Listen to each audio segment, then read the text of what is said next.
Hey man, it's me, Kevin Smith, Silent Bob, and all those terrible Jay and Silent Bob type pictures, man. You're listening to Drop the Mic, the only podcast that I listen to that I'm not a part of. Every podcast I listen to, I usually talk on it, but not fucking Drop the Mic. That's where I'm like, let me hear what the boys have to say. And now, we drop the mic. You're impossibly fast and strong. You gotta give me some answers. I'd rather hear your theories. I have considered radioactive spiders and kryptonite. It's all superhero stuff, right? What if I'm not the hero? What if I'm the bad guy? I know what you are. Your skin is pale white and ice cold. You don't go out into the sunlight. Say it out loud. Say it.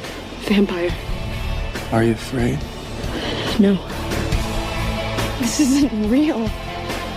This kind of stuff just doesn't exist. It does in my world. I just want to try one thing. Don't know how long I've waited for you. What is going on? Security guard at the mill got killed by some kind of animal. An animal? My family, we're different from others of our kind. You brought a snack. What, now he's coming after me? The hunt is his obsession. He's never gonna stop. I'd rather die than to stay away from you. Welcome back to our humble San Diego podcast. We are your hosts, Wesley Swanson and Ryan Jimenez, and together we are Drop the Mic. This is episode 347, Under a Near Constant Cover of Clouds and Rain, where we will be discussing 2008's Twilight with Ryan's longtime partner, Sandy. Welcome, Sandy. How are you? Good. Hello, everybody. Before we get started with the show, I wanted to kind of open the floor to you. So tell us who you are and what it is you do in everyday life. Well, I am Sandy. I'm Ryan's girlfriend, and I am a Twihard. So, of course, this would be the first episode that I'm on with you guys. Pretty fitting, right? Yes. I've been bugging Ryan and you for you guys to finally do this episode, and I know it's not going to be a nice episode, so I'm excited. Let's tell everybody about your shop. I want you to plug your art. Oh my goodness. Okay, well, I have a small business that I've been doing for 10 years now. This year is actually my 10th year.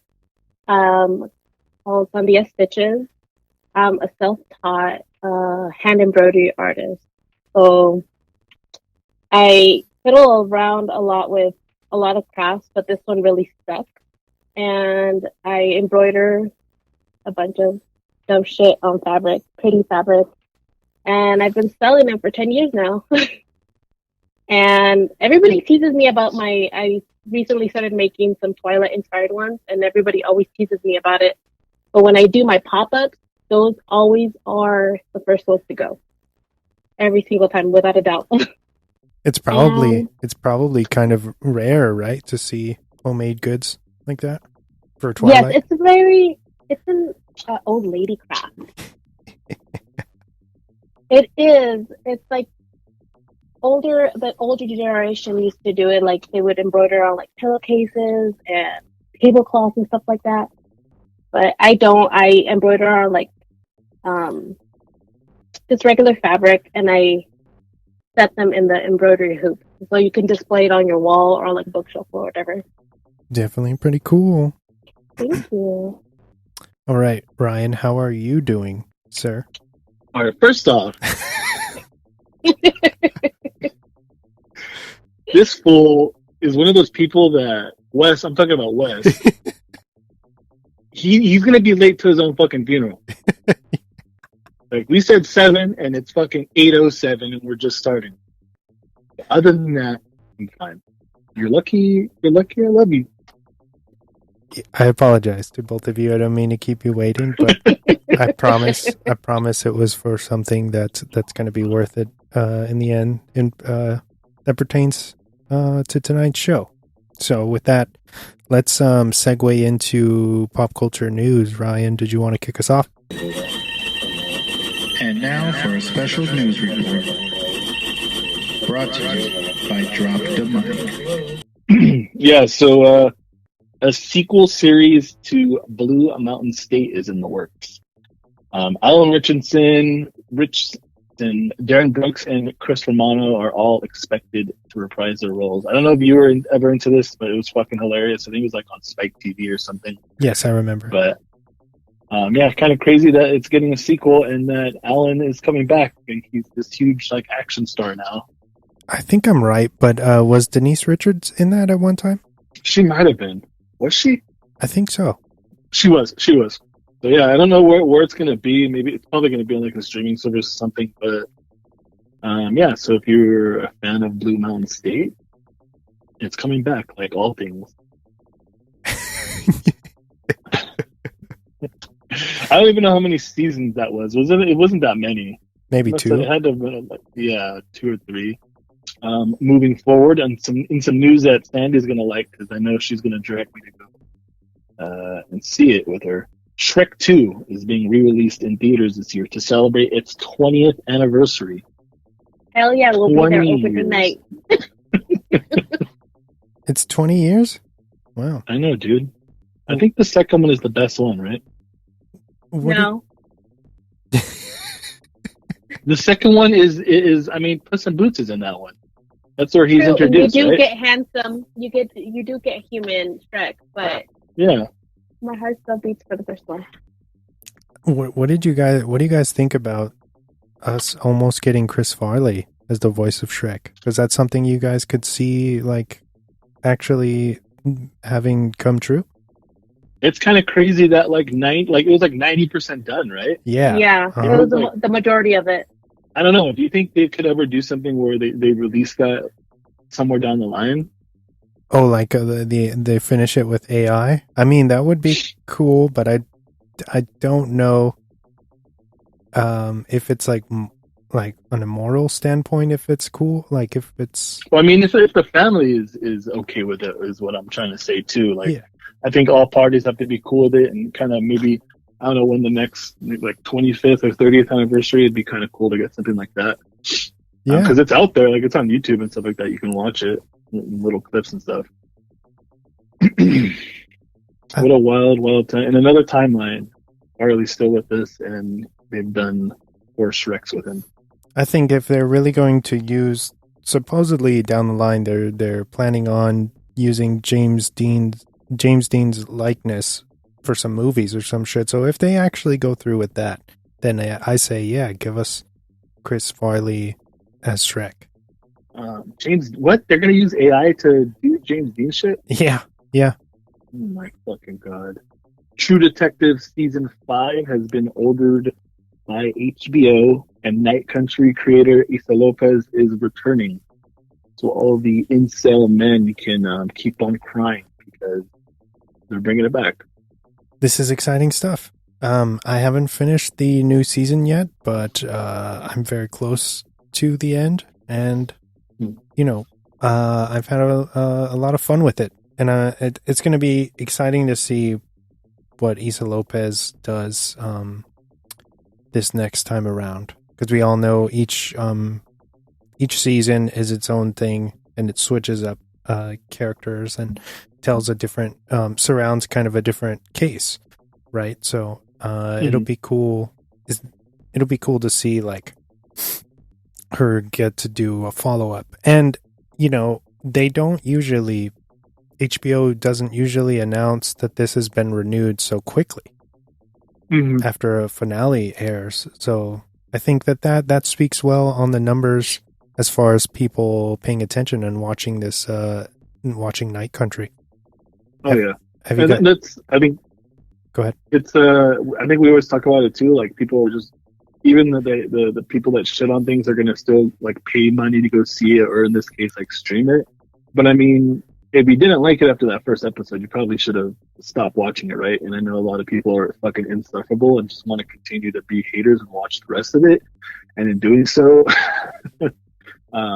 they made it popular, which is fucking awesome. I think it's one of the highest watched HBO Max series of all time. It's super high on Rotten. I think it's like over 90 altogether. But yeah, good for her, and good for the people involved with that show. We still have to watch it. So a couple weeks ago, we talked about how Pedro Pascal has left Zach Cregger's follow-up to Barbarian called Weapons. It looks like they've got his replacement. Kind of crazy, but Josh Brolin is in talks to take over that role. So I think that is a fair upgrade. Yeah, definitely a good swap. And shout out to him for winning. I was just talking to Sandy before we got on air. He won the SAGs are on right now. He won the Best Actor for Drama for Last of Us. So he finally won it. I think Succession was kind of beating everything. He finally won one. Sam Mendes is set to direct 4 separate Beatles movies on Paul, John, George, and Ringo. I don't know if I want to see that many Beatles movies. I don't know if I want to see one Beatles movie. You couldn't just do like a fucking 3.5 hour epic. I don't know. I feel indifferent. I mean, like, they're going to do what they're going to do, but... And also, look, I love the guy, but how good of a movie are you going to get out of Ringo? Yeah. The fuck did he do? Like, I think the one that, you know, probably deserves a movie most, even though he's a fucking turd, was John Lennon. And then after that, you know, McCartney. But what are they going to talk about for an hour and a half, 2 hours about Ringo? I want to tell everybody out there that Ryan is a closeted Beatles fan. He has the Rock Band expansion pack. Just want to throw that out there. Yeah, dude, that's all I got for my news this week. The Crow reboot recently announced that they will be it's going to be hitting theaters June 7th, 2024. And the film stars, of course, FKA Twigs, which is pretty exciting, and Bill Skarsgård as the Crow. Any thoughts on this? It's going to be the year Skarsgård, dude. Even though the Crow is something that is very near to my heart, I know Sandy loves it as well. My cousin Rose, it's like that and Lost Boys is like her fucking favorite. She can like word for word throughout the movie. So they definitely have some big shoes to fill, dude. But I think if anyone can pull it off, I think it's Skarsgård. I mean, it's already exciting that they have, of course, they finished the movie and nothing's bad happened that we know of. Right? Yes. Other than, I mean, it had that hiccup in the beginning, right, with Momoa kind of being cast and then stepping away. Yeah. Which I think we dodged the bullet on that one. I love Momoa, but I think Skarsgård's going to fucking knock it out of the park. Yeah. I think that Momoa stepped away, as far as I know, from what I read, what I remember, is that him and the studio had some like differences of what they wanted the story to be. And seeing the screen tests and stuff of Momoa, I mean, like, I don't know. I think he's just too big for something like that. I could not imagine him. Yeah. Playing the Crow. Yeah, he's too. I don't know. It's like you need somebody who's more. It doesn't fit him. Yeah, I agree. And then speaking on some other upcoming news, so I guess basically the new Crow took the Ballerina John Wick spin-off's original slate, pushing Ballerina back a year, and it's going to be dropping June 6th. And that is going to star Ana de Armas. Any thoughts on this? Are we excited for this? I mean, everything she does is pretty good. Yeah? Other than that fucking Marilyn biopic. Did you watch it? No, I didn't watch it. I know your ass watched it. I'm going to tell Emma you watched it too.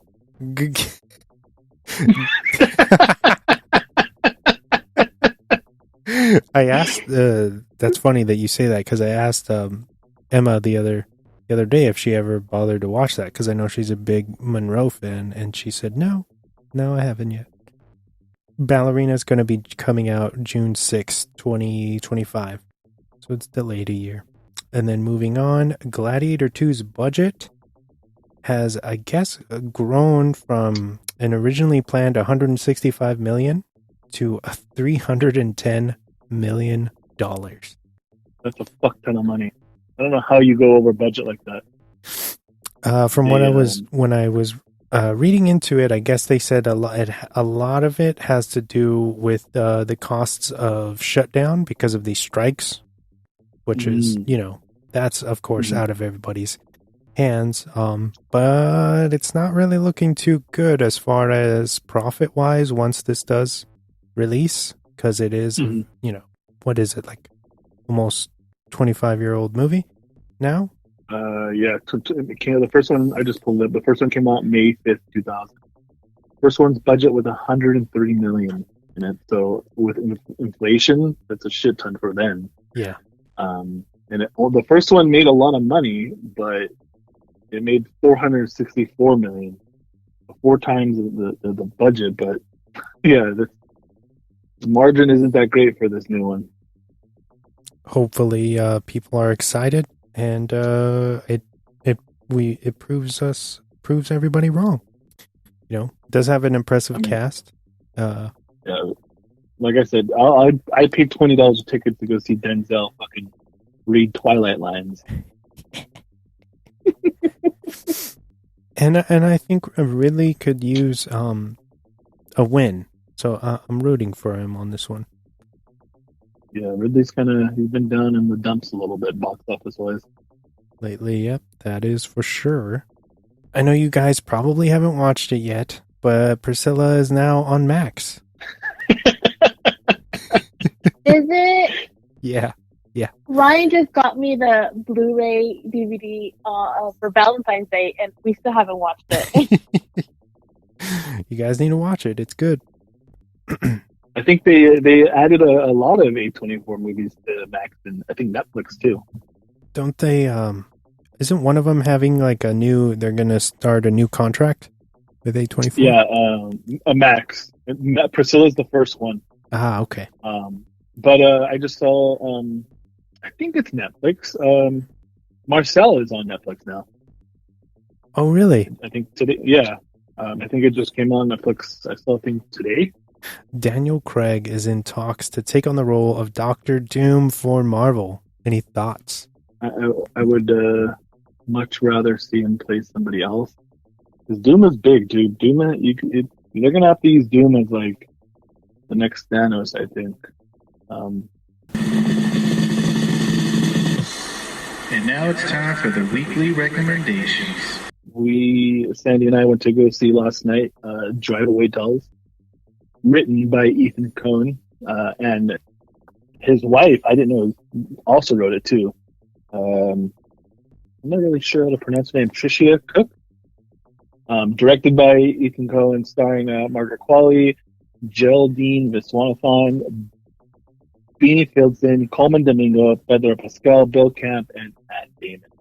It's a Coen brother movie, dude. It's very weird, dark comedy, crime thriller.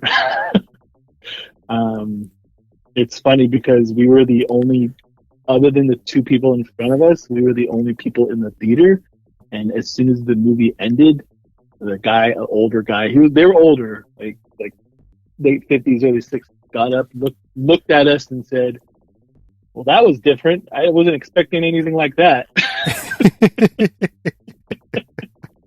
But it seemed like they were having a good time because we were laughing and they were laughing as well. So, if you like Coen Brothers, you'll like this. It's very out there, just like fucking Lisa Frankenstein. It kind of goes off the rails a little bit, but the only thing I would say that after thinking about it some more, and maybe I need a couple more watches, but it's a little short. Okay. I think Sandy even said that was only like an hour 25. Yeah, like it's a little short, so it kind of feels like it just like the final act hits and then it just ends. So I would have liked a little bit more, but I dug it a lot, dude. So if you got a chance, go give it a watch. I wanted to give a shout out to Thanksgiving because it's now on Netflix. So if you have a Netflix account, you can watch it, and it's worth streaming just for the Black Friday scene in the intro of the film. That's all I'm going to say. But check it out. Thanksgiving. 5, 4, 3, 2, 1. And now for the movie focus of the week. We're going back to 2008. talking about the original Twilight, it's PG-13. It runs at 2 hours and 2 minutes, which is a crazy runtime. I didn't remember it being this long. But it's too long for its own good. Yeah. It doesn't need to be that long. It could have been longer. As we're starting this, again, I want to hand over the reins to Sandy, who is probably the biggest true fan of this entire franchise.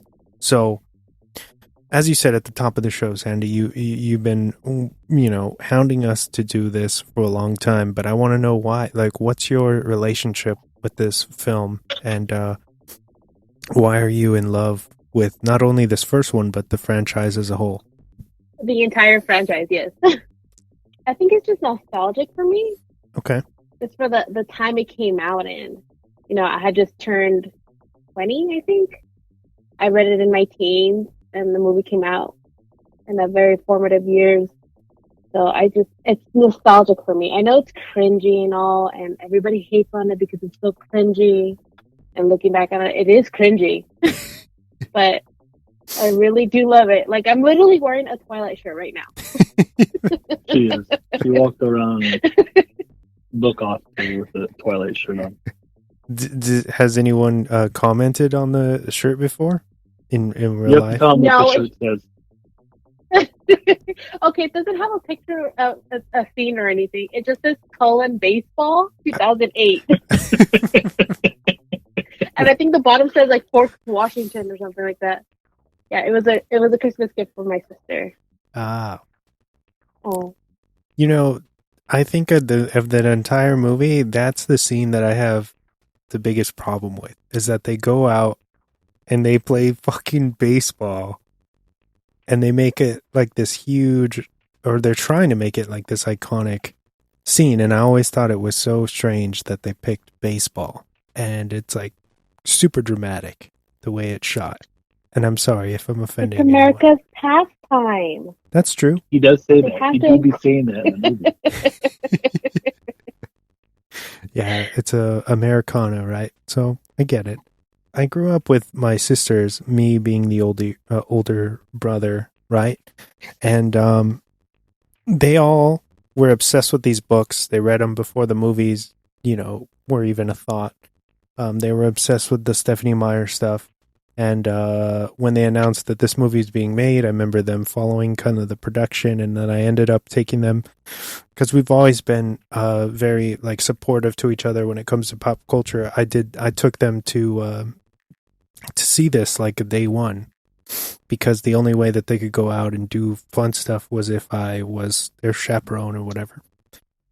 So I did it, and I remember the only takeaway from the film is that I was very annoyed by Robert Pattinson at the time, and I thought that the soundtrack worked really, really well in certain aspects, and that was pretty much it.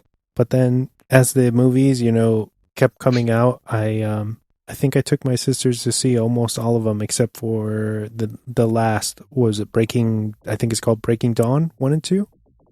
I don't think that we saw those in theaters, because my sisters were older by then and they didn't need me and shit. I was old news, But what about you, Ryan? I saw this on the very first day it came out. The person I was dating wanted to go see it, so I went with all her friends to go and see it, and my only takeaway was the soundtrack. Like, I wanted to fucking gouge my eyes out the entire time. Now, going back and watching it, I can understand why people, like, how Sandy said she was 20 and she read the books in her teens, and I'm sure your sisters were kind of around the same age when they read the books. I can understand why they liked it. And I can understand why it was such a cultural phenomenon, and I think that that phenomenon is has taken it this far where it's still big. Other than obviously like the Harry Potter books, something like that, or they tried it, after Twilight and Harry Potter, they tried it with like the Hunger Games, and the first and second one did really well, and then a whole bunch of other book to movie adaptations just bombed. and this one was the one that kind of stuck. And I think a lot has to do with the fact that all the what it did for pop culture. And it's probably one of the only movies fucking ever made that the soundtrack and the score is better than the movie. Like, I think I can take away things that I like about the movie. I like the dad. Charlie. He's good. Yeah. He's good. I like the big dad vampire, Carlisle. The dad? The he's a doctor, right? Yeah. Yeah. I dug him. Peter Fasinelli, right? Yep. Weirdo guy Yeah. in the movie. Fucking can't hardly wait. That is Nobody right. really. Yeah. Yeah. And there's something, you know what? Another thing I do like is the way it has to do with the soundtrack. Like the soundtrack and the way it looks, just kind of like it was done very well, and the way the score is set up, like the way it was shot. But other than that, it is crazy to think that Pattinson and Kristen Stewart are who they are now, and they did this fucking shit. Because anyone else, they would have fucking ruined them. Honestly, and I say this all the time, I think that they were smart getting their feet in the door with a franchise that took off like this, because look at what they're able to do now. They don't have to ever work a day in their lives, just can live on royalties of Twilight. And so that they can work for free and go do little, movies that they believe in, that they actually really want to, and take pennies because they're not worried about money forever. So it was probably financially a very great decision for both of them. And, and then we have some other stars in this have gone on to be big, like Anna Kendrick, right? For example. Mm-hmm. But going back to how you said the film looks, I think it does look polished. Very like how MTV movies used to be shot. Yes. If you remember. Fucking MTV movies. Like very Hunger Games-esque. Yes. And it's and I'm gonna say this, and we'll turn this into a TikTok, but I will still say I enjoyed watching this. I've only ever seen the first Twilight once in the theater until I watched it in preparation for this episode, and I can say rewatching it, I still liked watching Twilight better than my experience with Madame Web. And I said what I said.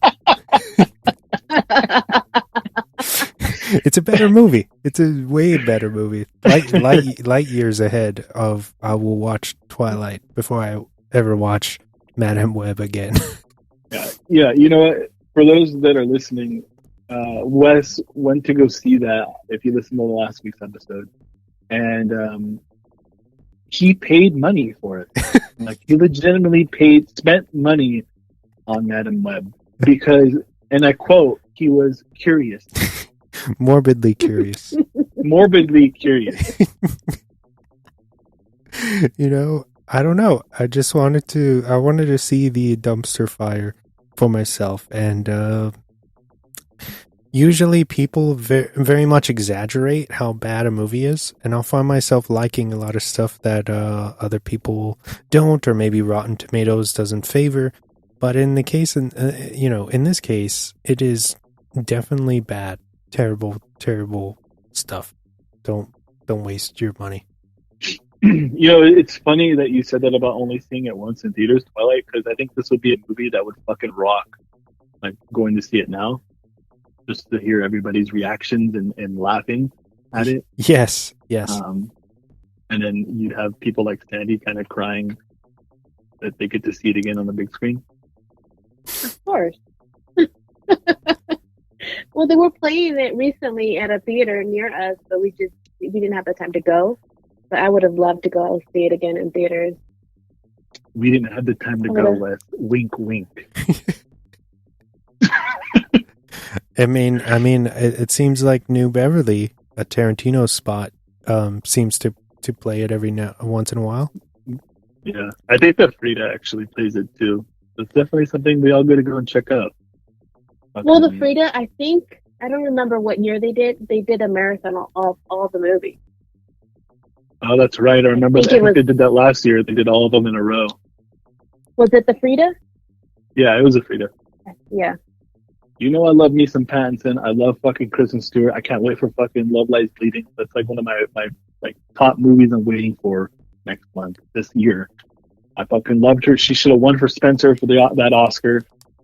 I think Pattinson's the best Batman we've gotten. Better than fucking wanting to take a shit fucking Dark Knight.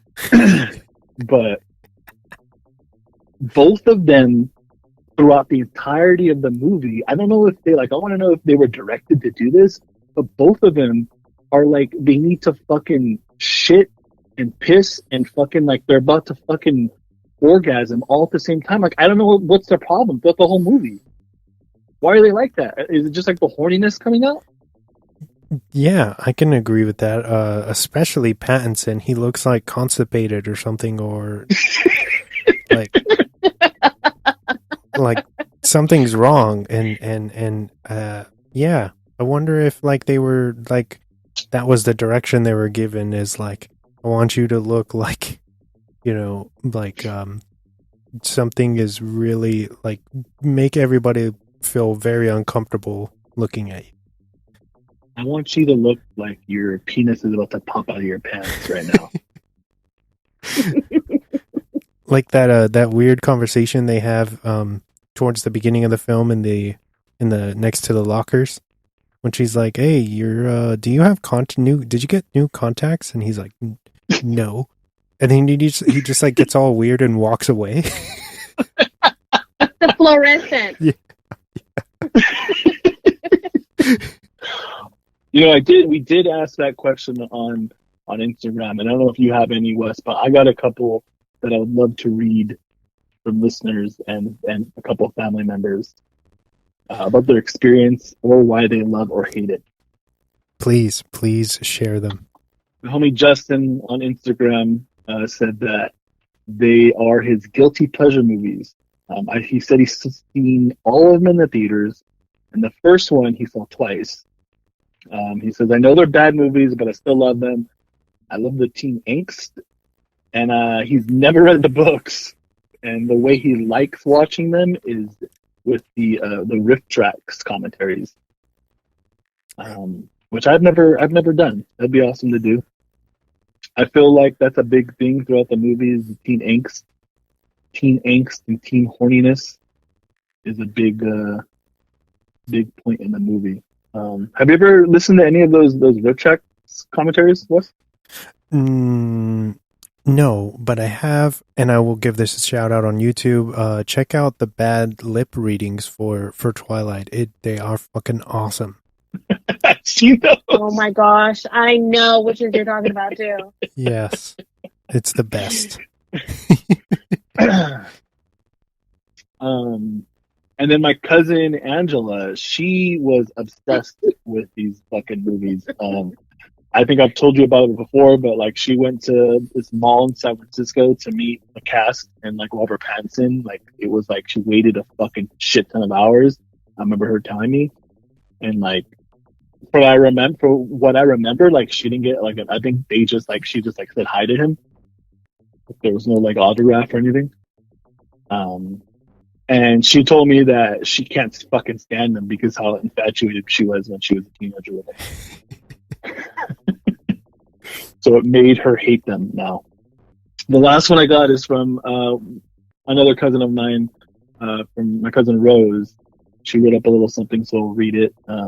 She said, okay, no, you don't understand. This was 2008. Long before assigned seating was a thing, we were fighting for our lives to get the best seats in the theater, showing up hours before the movie starts. I cut off a tween coming off the escalator just to make sure I was first in line. I was 25. Our group of 10 who had been eagerly waiting this film were all decked out in our Twilight merch, shirts, bracelets, temporary tattoos, Keep in mind, my cousin was 25 at this time, but so was the rest of the crowd. We were ravenous with anticipation for this film. I'll never forget the roar of the audience when Bella's voiceover came on and the black screen faded into the shot of the deer in the forest. Oh, and don't even get me fucking started on the soundtrack. That soundtrack was and still is one of the best soundtracks to come out in recent history. Argue with the wall. Watching this film on opening night in a packed theater was as close to a religious experience as one could get, and it's Team Edward forever and always, bitches, don't you forget. Sandy, did you have any stories to share? I do. I remember I read all the books before the movies came out. I remember when the first one came out, I didn't have a license yet. And my sister, who's 3 years younger than me, didn't have a license either. So we bugged my dad probably for around a week to see if he would let me drive a few towns over to go see it. And he caved in and let us go. I mean, we were struggling trying to get there because he let us drive this beat up red, just like Bella's truck, all the way to the theater. And I remember that truck didn't even have a working radio. We had a Walkman with a burned CD that we made connected to a portable speaker. And we got there probably like, I want to say 2 hours before the showtime. And just like Rose mentioned, there was no assigned seating. So you had to get there early. I'm pretty sure we both had like Twilight shirts and everything. And I probably cried.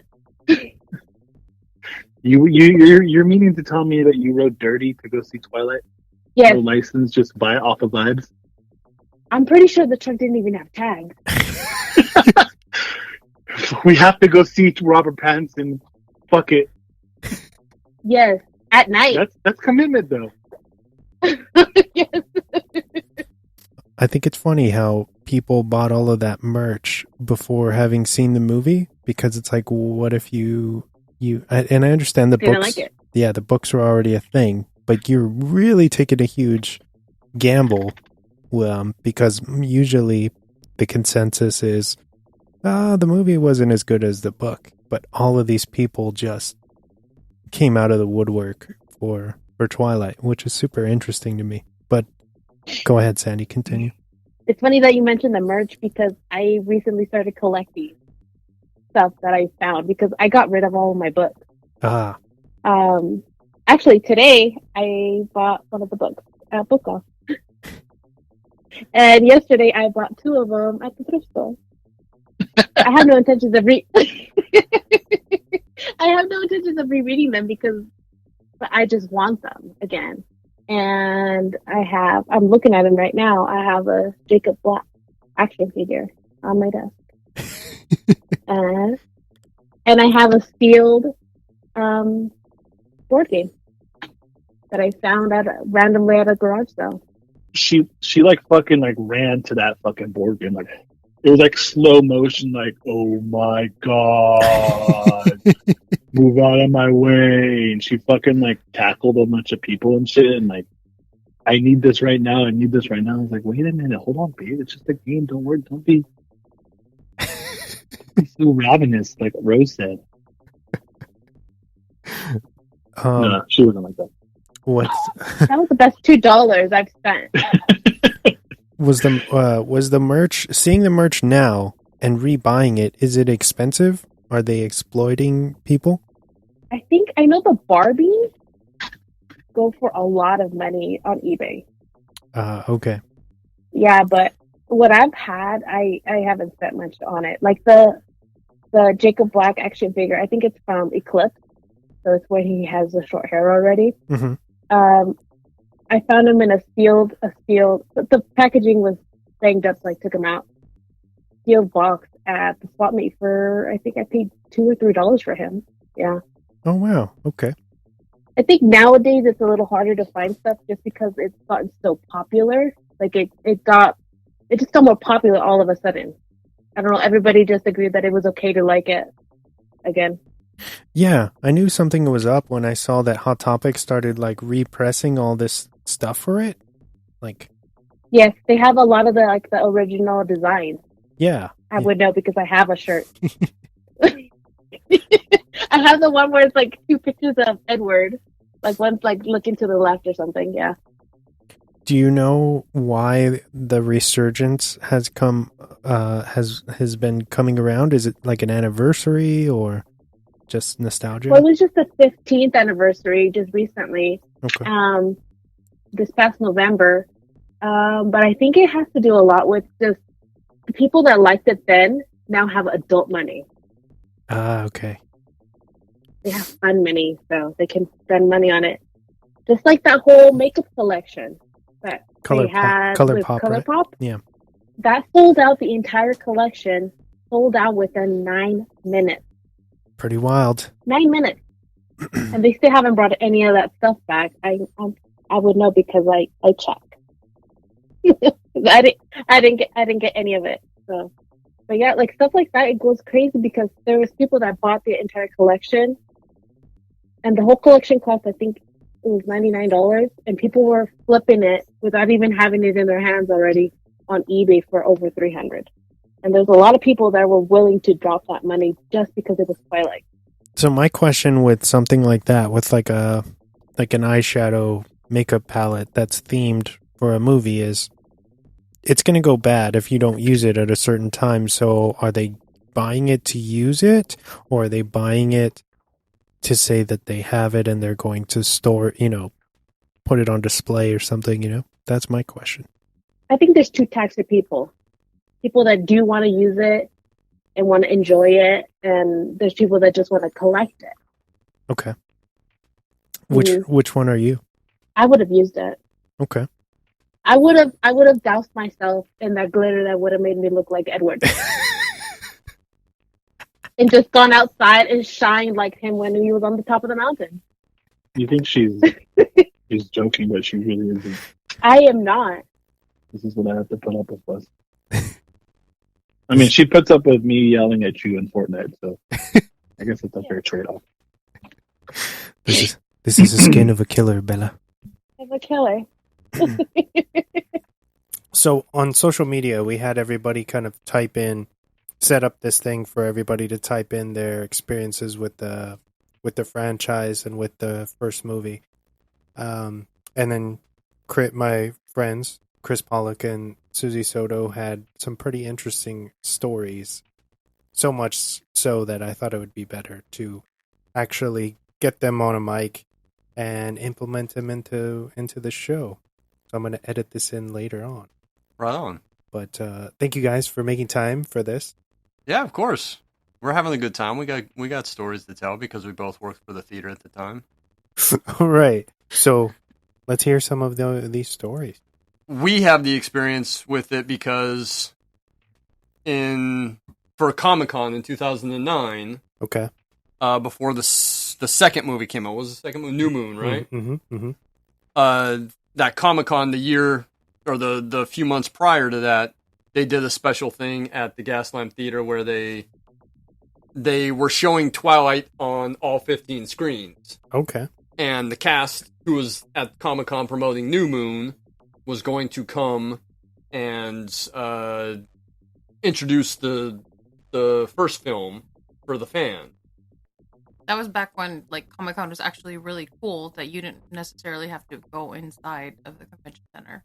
You could really live it up in downtown and still be able to kind of see celebrities, and I don't know, I think it was a lot more interesting back then. Mm-hmm. Now it's a little bit dialed down.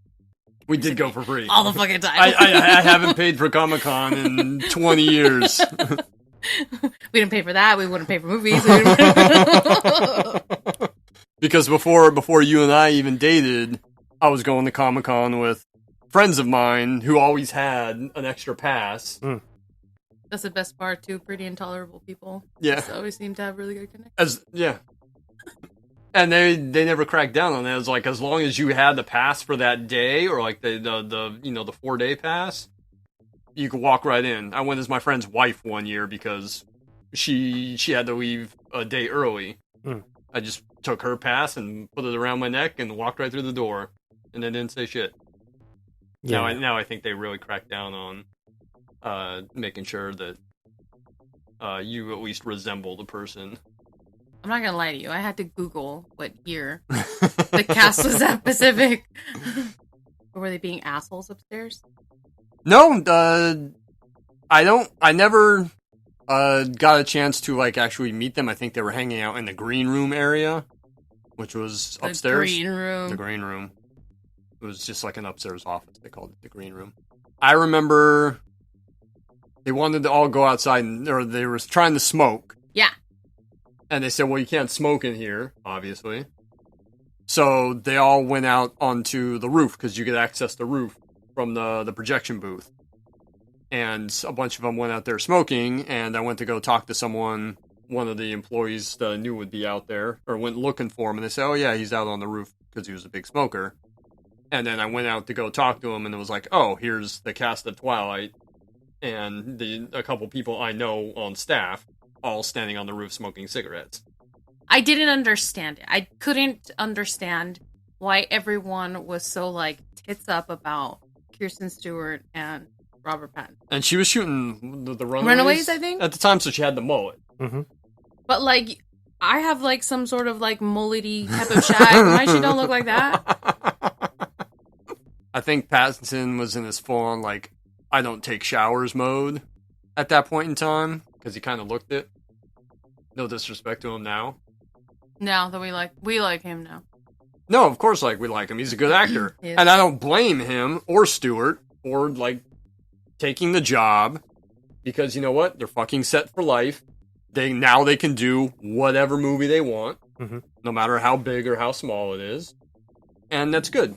Sometimes you gotta do that. I mean, Clooney famously was Batman, but the reason he took Batman was that I can go and do other cool things and other more interesting things and have a career as, you know, this actor, or, you know, start a directing career. Good for him. I don't blame him. I'm not going to knock him for taking a big payday in order to do that, and I won't knock Pattinson or Stewart for doing it. You know what I remember? When they came in off, like, the bus would shuttle them from Comic-Con, from the convention center up the street to the theater, was the fucking noise in the building. Yes. Was because of those, so loud, and because the Gaslamp Theater has a very open lobby, so like you could see up the 3 or 4 floors. It was so loud when they came in. I mean, the place was packed with teenage girls and you know, women of a younger age, just going absolutely apeshit when this cast walked in, and it was so loud. But Kirsten Stewart wasn't necessarily like, oh, hey, like, thanks. And neither was Robert Pattinson. They were kind of just like, let's get in, let's go like, to the green room. Everything. Yeah. Yeah. Like, we just want to get inside and get in. They weren't just like, hey, how's it going? You're like waving at the people, and we're very much like, we need to do this, so we're just gonna get off the bus and make our way upstairs as fast as we can.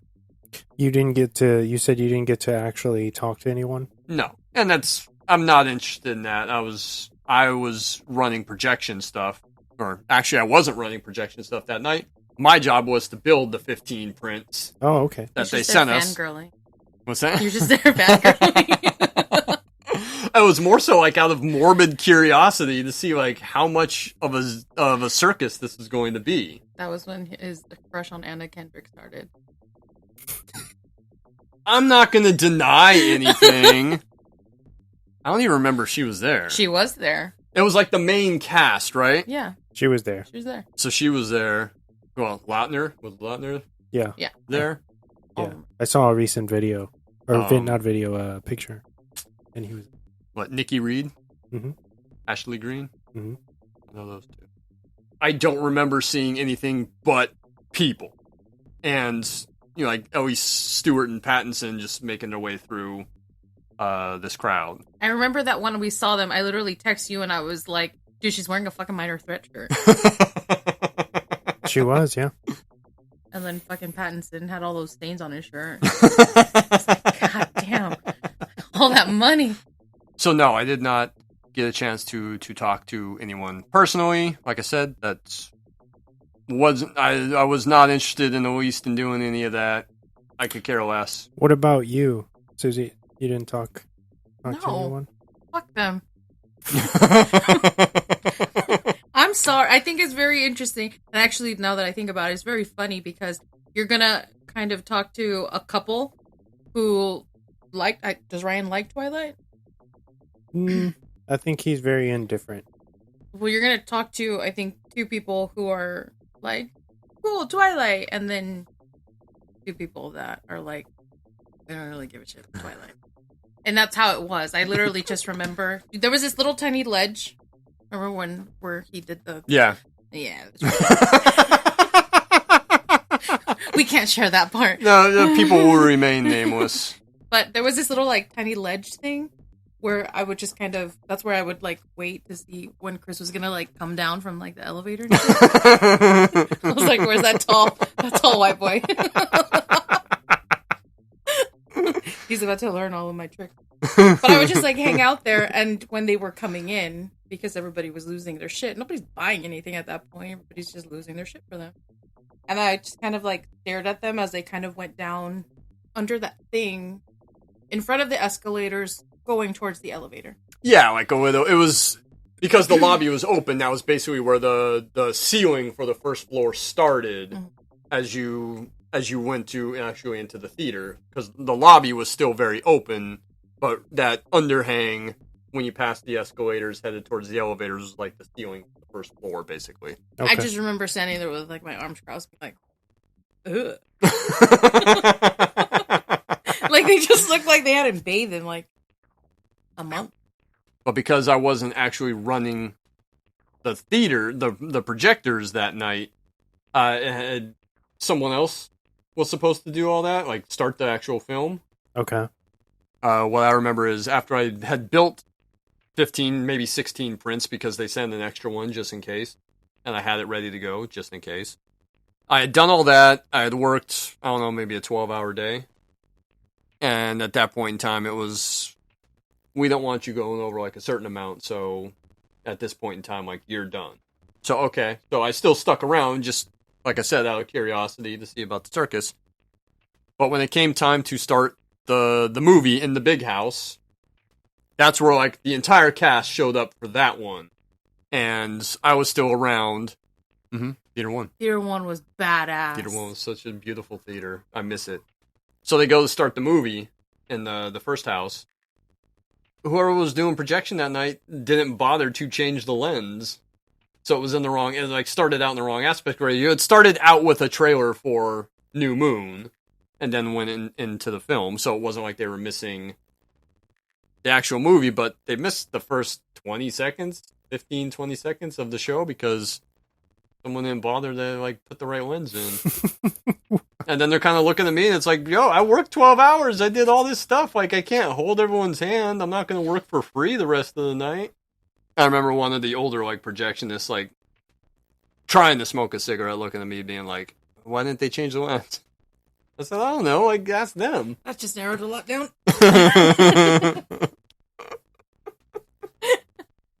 I remember another friend of mine was down, in between being a manager for other theaters, and he took a lot of pictures. I should ask him if he still has those pictures of just like the mess that was outside on Fifth Avenue and around the corner of the building. I don't remember if our line went down the block or if it had wrapped around the building a few times. We did another like all theater buyout screening years later for something, and I know that line went like 6 or 7 blocks down the street. It kind of like it wrapped around this way and then it went down. Okay, so it wrapped around 2 or 3 times and then went around. I don't know what the city would say about them blocking the title. Have you guys, either one of you guys, have you seen all of these movies? I've never seen one of them. I'm proud to say I've seen all of them. You didn't have to preview for the prints? The only thing I've seen are like, pieces and parts from movies just from the booth, but no, I've never actually sat through one of them. Okay. Even running. I saw all of them, but mostly because I mean, you already know I'm not a fan of vampire movies in general. I remember just being so perplexed by, you saw these people in real life, but I have never in my life gotten that fucking excited for anything. I mean, I would if it was like Pedro Pascal. But I didn't even get like that with Adele. But just like screaming your head off and like crying. Like, remember when we went to go see Adele and there was those ladies behind us that were like up on the seats, like standing on the seat? They were like 40-year-old women standing on the seats. No, because Adele was on the stage. Whoa. And I would lick body glitter off of her. But when we went to go see her, I just remember there was like these 40-year-old women or so behind us that were like freaking out, like standing on their chairs so much so like security had to come around and say, you know, sit the fuck down, please. But just like with the Twilight thing, and I'm telling you, like the amount of noise and people screaming their heads off, I have never been that excited about anything in my life. Anything else from any of the other films? Well, I have you guys here before we get out. Like in this franchise. Like, I mean, I can talk like inside baseball projection talk about someone that we knew at the theater. Anyways, he was a projectionist. He was probably the worst projectionist I ever had. That's all you had to say. I think I know. Yeah, I think you know. Started the print, because granted this was all, everything was still film. Started the print, walked away with it. The print wrapped around the brain and wrapped so badly that eventually it reversed the direction of the platter and started going in the opposite direction. Never came back to check. Obviously never closed down the booth properly at the end of the night. I come in the next morning at 4 o'clock in the morning and wonder why this film is completely fucked up. And it took me the better part of that next day to fix it. And when I called another guy that I'm very, very close with, old projectionist, and said, this is what happened. Have you ever seen anything like that? And he said, no. That just plain doesn't happen. Mind you, that these are the stories that I would hear when he started to train me for projection. Yeah, don't do this. So I was fucking terrified of fucking up. But honestly, if he had started the movie and stayed for 20 seconds, he would have known immediately that something was wrong. So how did nobody report this? There was just I guess no one was in the theater. Because it was probably like the last show of the night, whatever that was, this summer. I'm telling this story, by the way, because it was fucking Eclipse. Oh, was it? It was Eclipse. It was one of the prints that we had for Eclipse. And he fucked it up so badly that it took me almost 8 hours to fix.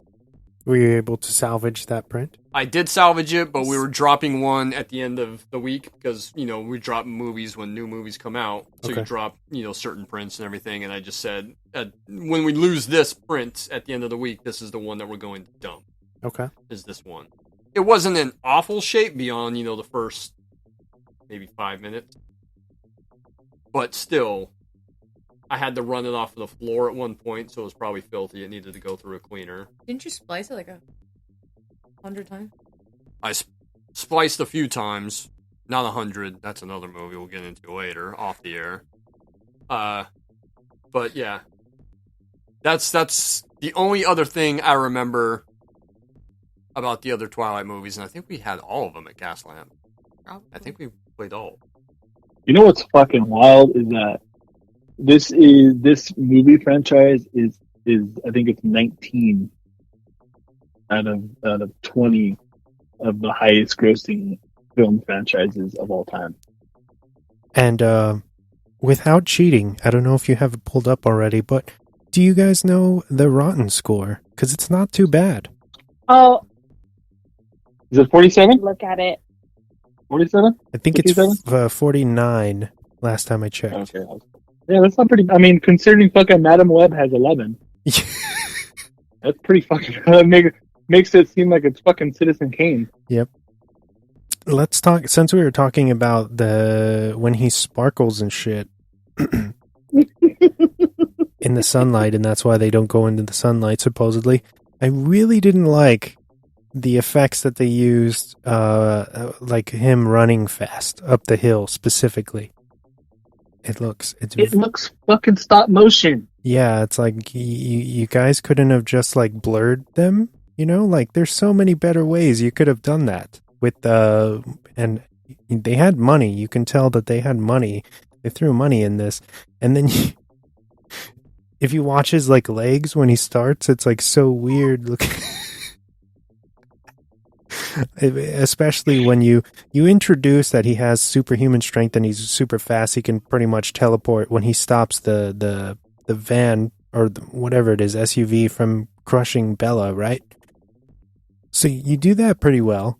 It looks good. It's passable. But then later on, you go up to the hill and then they pull that on you. And you're just like, what? Why are we dropping in quality right now? And of all fucking things, of anything he could have called her during those scenes when they're running through the forest, why does he call her a spider monkey, dude?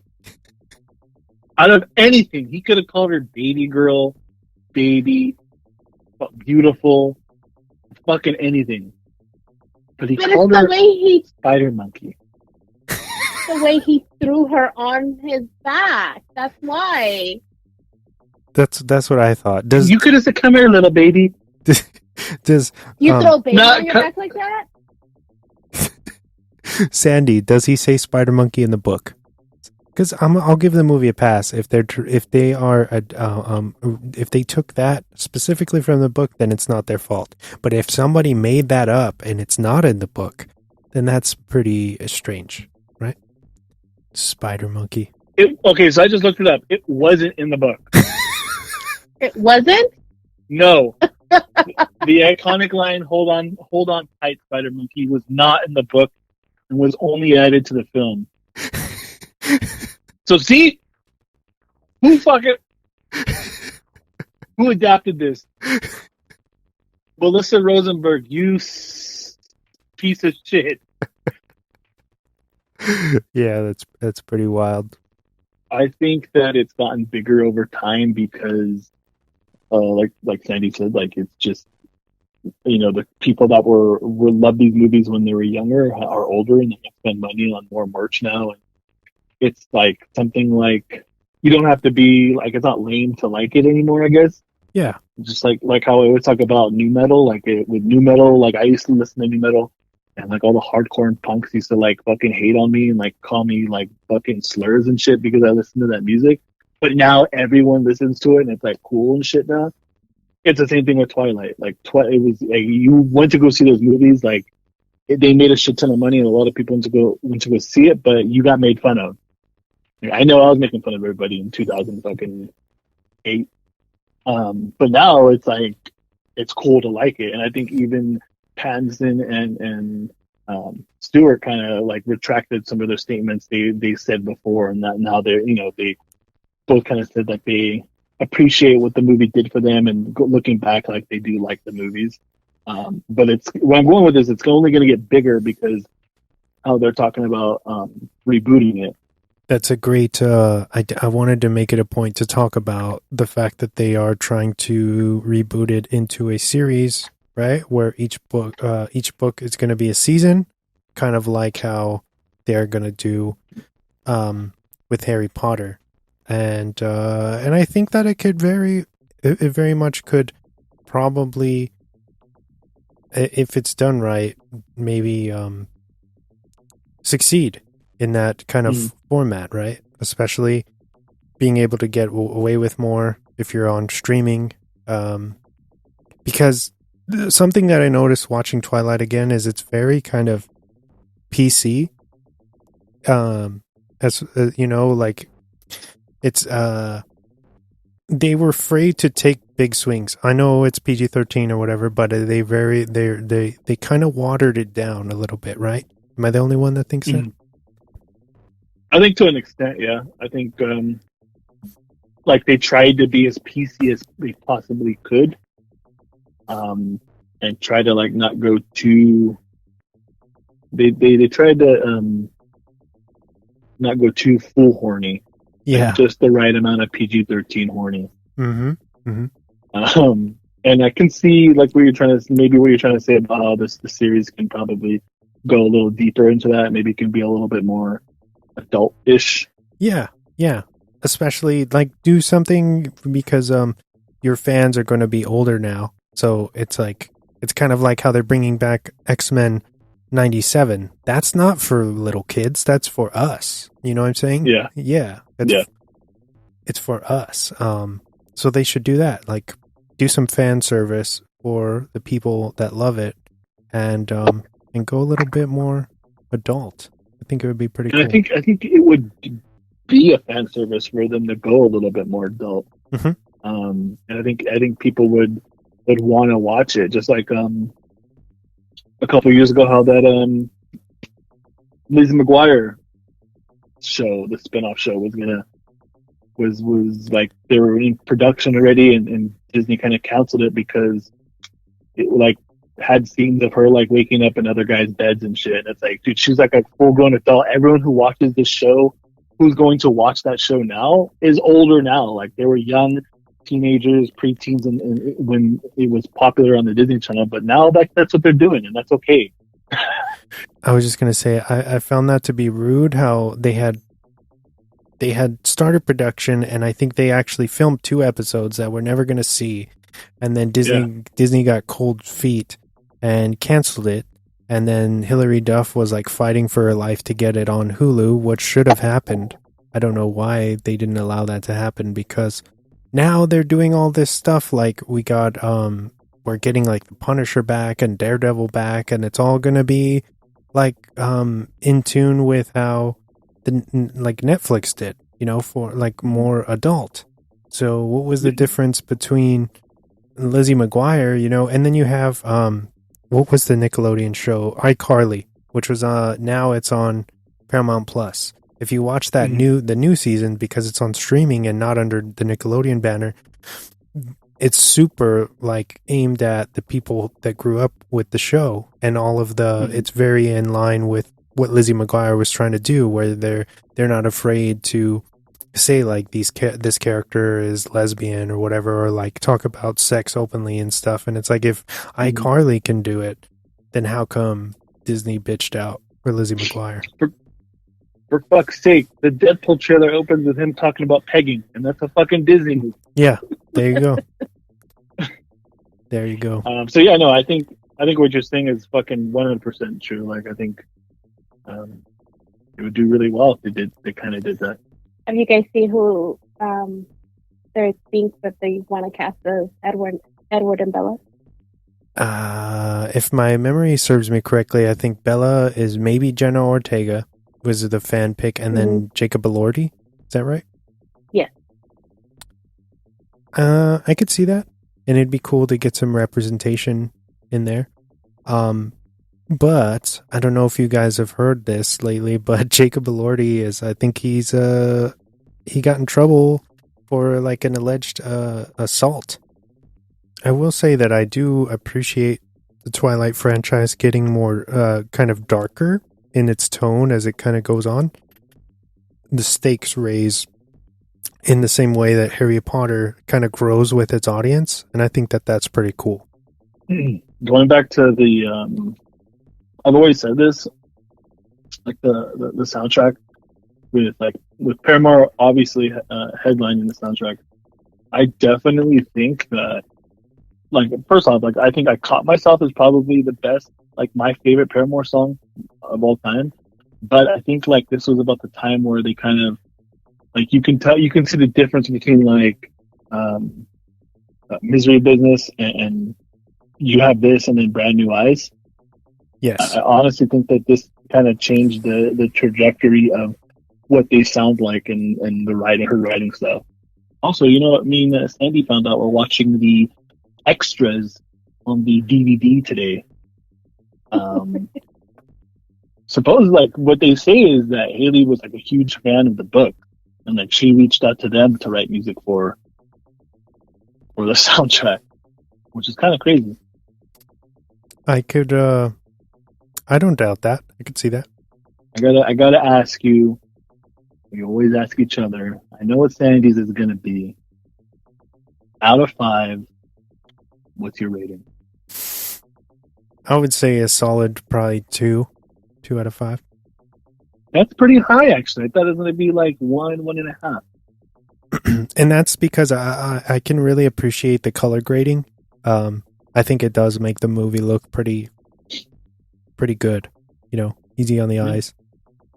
I guess I did. It just looks nice. That and like the score and the soundtrack. I can see why they're waiting in line. Also, like, I'm not gonna ever. Here's the thing: like, I waited fucking 12 hours to go see episode 1 and 2. Like, I'm never gonna make fun of you, like, for liking something. Never mind. Except the 1975. Retract my statement. Wes, edit that. No, don't edit that. I'm gonna make fun of you for waiting in line for Twilight. I'd give me 2.5. I'm gonna give it that half. I'm gonna give it 1 star for the color reading and the way it looks. I'm gonna give it the 2nd star for soundtrack. And I'm gonna give it a half for just for getting my boy Pattinson's food. It is a solid 5 for me. You both knew I was going to say that. Yeah, I knew you were going to say that. Ryan recently bought me the Steelbook collector's set. Yes. And it had like the digital codes, so I can watch them anytime. I'll come home from work and she's fucking folding clothes and watching them. Or like fucking sitting here watching them, or like picking up the house or picking up the room watching them. They're in the background. Our man Wes here got a big promotion at work that he worked his ass off to get. And he's a very busy man, and he still makes this show happen.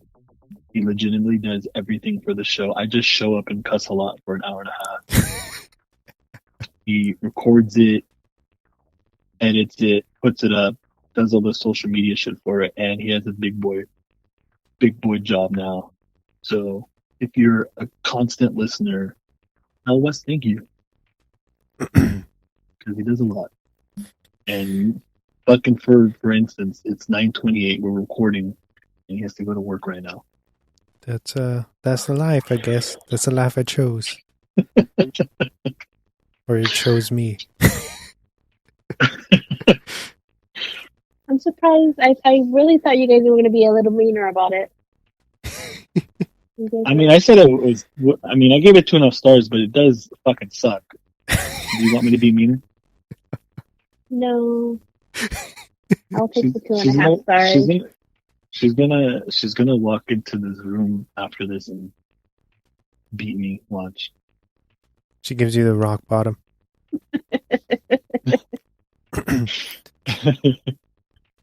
I'm going to say something that I haven't said yet to Ryan, and I'm going to say it to both of you, but, and I don't know if I'm going to be putting on blast right now, but he's always kind of gushing over AEW's Willow, character. And I think a lot of that has to do with the fact that I think that would be Sandy if Sandy was a professional wrestler. So it makes sense. I said what I said, She's Ryan. one of my favorites. But yes. We haven't said where Twilight is streaming. They are all streaming right now on Hulu. If you have a Hulu account and you care about Twilight or you're a Twihard, you probably already know that. But check it out. We didn't talk about that. You guys have a framed picture of Edward in your guest bathroom. That's pretty cool. I put that especially for Emma. Because I think I put it up right after you guys were coming to visit us, and she had just seen the movies for the first time. And I thought she would get a kick out of it. She definitely did. So for some context, if you use our guest bathroom downstairs and you're taking a shit or going piss, there's a picture kind of like if you're on the toilet, it's like you look to the left and it's like fucking eye level, and it's Edward in the scene when they're in biology class sitting at the table and he's like holding his nose. My parents come over and use that bathroom too, and that picture's still up. I know a bunch of them, a few little like random facts that don't even matter. Okay. Like Stephanie Meyer was in the first movie. She made a cameo appearance. Where I at? don't know if you caught that. When Bella and her dad go to the diner, she's sitting on the counter. Oh, okay. Yeah.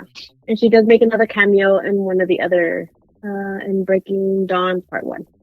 In the wedding, he's a guest at the wedding.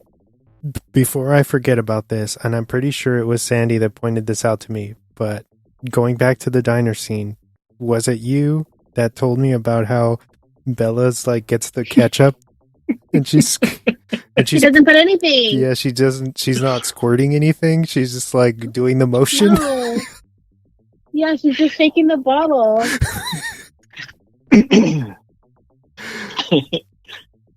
You know what's something we didn't talk about, and it's something I put on my notes because I mentioned it to Sandy. I think I mentioned it to you too. The kind of like domino effect this movie is involved in. I love you know what I'm talking about, Wes? No. Okay, so get ready for a wild ride, Wes. September 11th, 2001, Gerard Way, My Chemical Romance, living in New York City, witnesses the terrorist attacks. That kind of like propels him to start writing music and form My Chemical Romance. In doing so, he contributes to Stephenie Meyer's favorite. My Chemical Romance became one of her favorite bands, and that influenced her to write Twilight. And then the chick who wrote 50 Shades of Grey, famously like Twilight fan fiction, but they're really fucking. She wrote 50 Shades of Grey, which the movie stars Dakota Johnson. And Dakota Johnson was one of the people on the Ellen DeGeneres show that kind of outed her as being a fucking turd.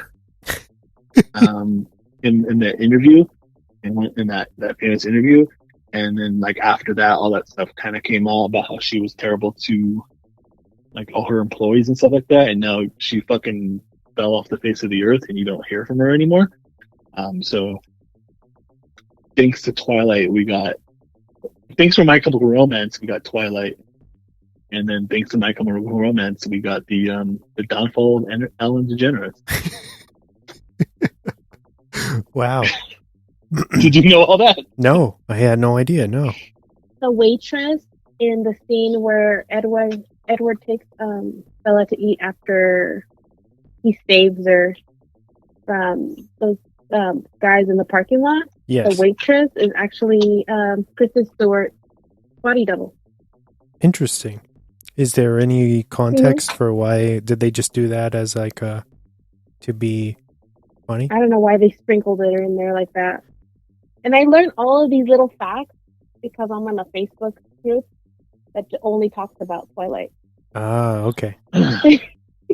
So you know where she's going to be posting the link to this episode, right, Wes? Yes, I'm going to be posting this on the Twilight shit posting Facebook group. That'd be cool. Get ready for a world of hurt. Let's talk a little bit about that scene with those guys that are like try to jump Bella, which is What the fuck? What do they see? Does he show them like his fangs, and they're like, "Oh no, scary vampire, we're gonna run away." They kind of do. They transition the shot to his back, where it's like he's just kind of like trying to scare them or something. I don't know if he did like his eyes, like an eye change or something, or if they know who he is. Because it seems like the Cullens are pretty known in the area, you know? Yeah. It's kind of weird. I wanted them to fight. But he does drive the car pretty badass. I'm sure it's not him, but just like peels fucking out. whips that fucking, what is it, an Audi, right? Yep.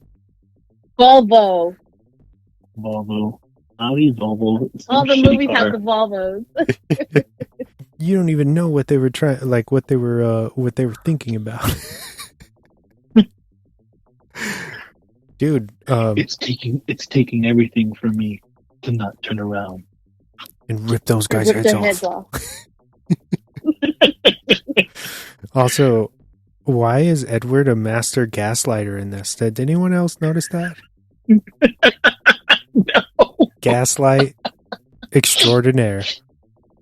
You know why he was gaslighting, right? I mean, the obvious answer is because he's hiding that he's a vampire, but what do you mean? Where she's like, when they're around the corner, and she's like, "How did you get to me so fast?" And he's all, "I was standing right next to you, Bella. What are you talking about?" It's like, what? He does that like the entire movie almost. I like the scene when she's sleeping and she thinks she's dreaming, and he's just sitting there, standing there, and then she looks again and he's gone. And it was like really him doing it, but she thinks she's dreaming. Yeah. Just awkwardly standing there, just like looking at her. Yeah. It's like, that's straight out of the Lost Boys for me, I think. Oh, yeah. You know, with the windows open and then they're like kind of like intimidating them, but in like this nightmarish way. It's a Lost Boys callback. Kristen Stewart's like super awkward, like quivering and shit all the time. All fucking mannerisms, dude. I like it. It just doesn't make any sense. Why they had to have been directed like that. Like I don't get it.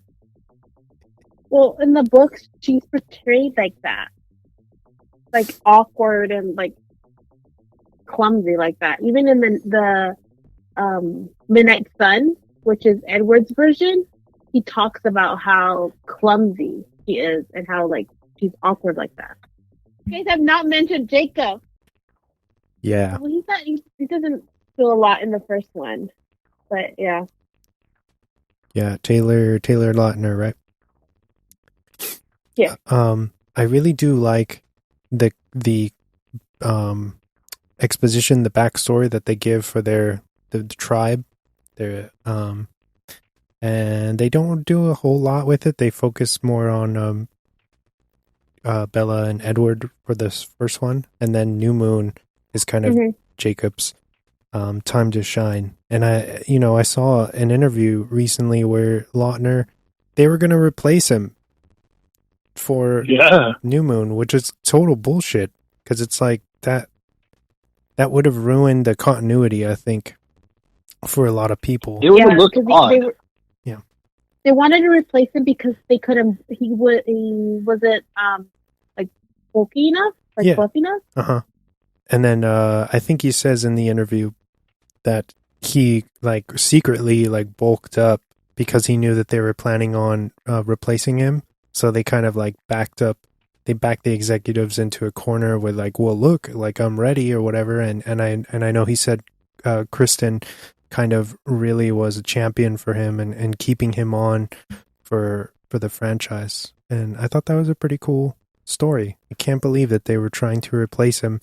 And it's like, it's not like he looks like a kid. Like it's obviously going to be a different person, you know, if they would have done that. They already don't give him enough screen time in this first one. Should I share what we're going to be doing for our next episode? Yes, please do. Is it? You want to take a guess? The New Moon? Is it New Moon and Eclipse? No.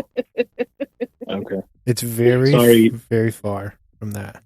Sorry, Twilight shitpost group. We're only doing this movie. Is it Chris's movie? Yes. It's a little film from 1988, and it's in celebration of Black History Month. We're talking about Keenan Ivory Wayans' I'm Gonna Get You, Sucker. Okay. That's a super deep cut. Bold pick. We got Damon Wayans, Chris Rock, Steve James, crazy cast, and I think it's a very underrated blaxploitation film, and it's a very good one, and I can't wait to talk about it. Chris, like you said, he never fails at picking the most unassuming titles ever in the world. He picks all the unassuming titles, and I pick Twilight. That's okay. There's a duality of man. But nonetheless, this was a lot of fun. Thank you, Sandy, for joining us in our shenanigans. Hopefully it was an okay experience for your first episode ever. Thank you for having me. Anytime. I'll be back for the other 4. Yeah. I can't wait to see what that page thinks of this episode when they listen to it. I'm really gonna post it on there. No, please do. I'll take the streams. I think we're gonna get out of here. Thanks, Ryan, as well. This was a fun episode. I'm Wesley. That's Ryan, and she is Sandy. We're signing off, saying good fight. Good night. Bella! Where the hell have you been, Loca?